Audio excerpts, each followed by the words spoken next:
Hey, Coach Angela here. So with approximately 10 weeks to go before Bath Half Marathon, I'm going to give you my top 10 tips in those last 10 weeks. Number one, so you should have a plan that you're working to, even if that plan is I need to run 3 times a week.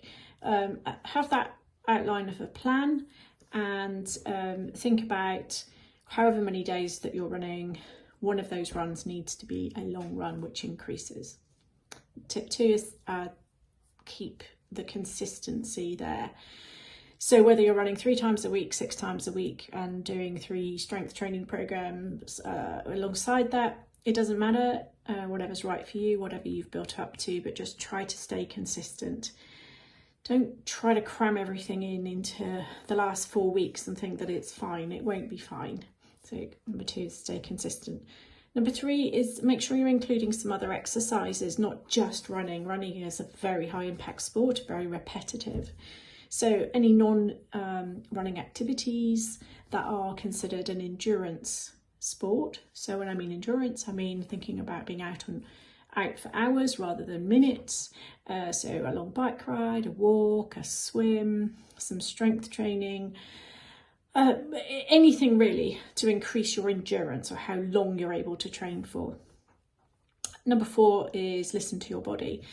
And going back to the nature of running being very repetitive, this can highlight some weaknesses in your body, or it can bring up some sort of injuries or some sore areas.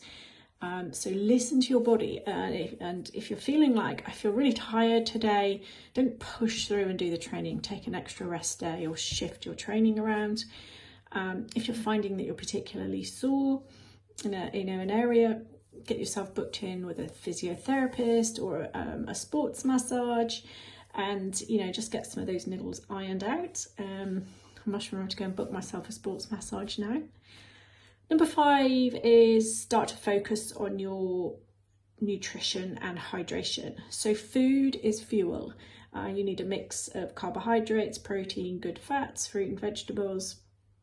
And also think about how you're going to fuel on the run itself. So the long runs and on the day of the half marathon, whether that's sweets or gels or electrolyte or whatever it is. Start practicing now on your long runs. And don't forget, hydration is very important to stay hydrated between training and during training sessions. So especially in the summer where we're getting a bit sweatier. Number 6, think about getting yourself kitted out for the day. So now would be a good time, if you haven't got already, to get yourself a new pair of running trainers. And go into a specialist shop, get them fitted by somebody that knows about how to fit proper running shoes for your foot, for your feet, for your gait, etc. You might want to also think about investing in some sweat wicking, moisture resistant, lightweight clothing for the training and for the day of the race. And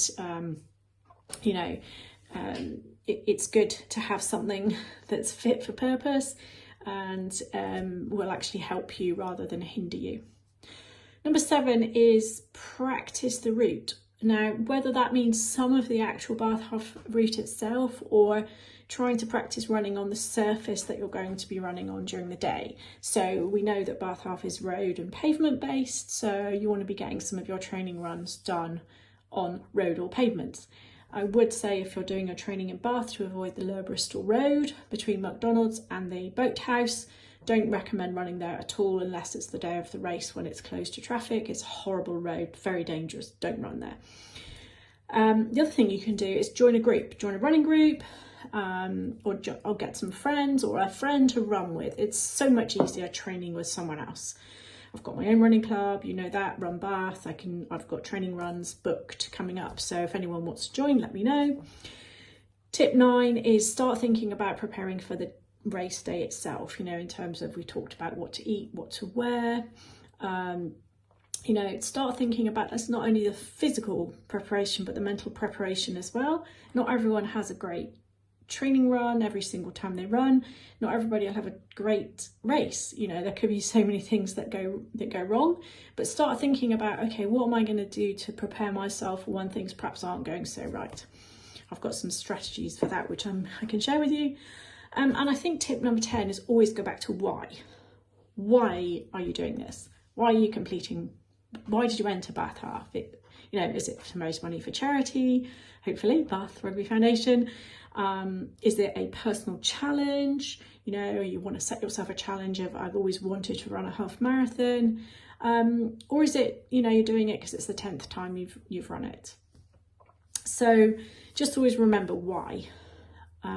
So during August and September and into October, I should be doing some training runs covering the start and end and a bit of the middle part of the race.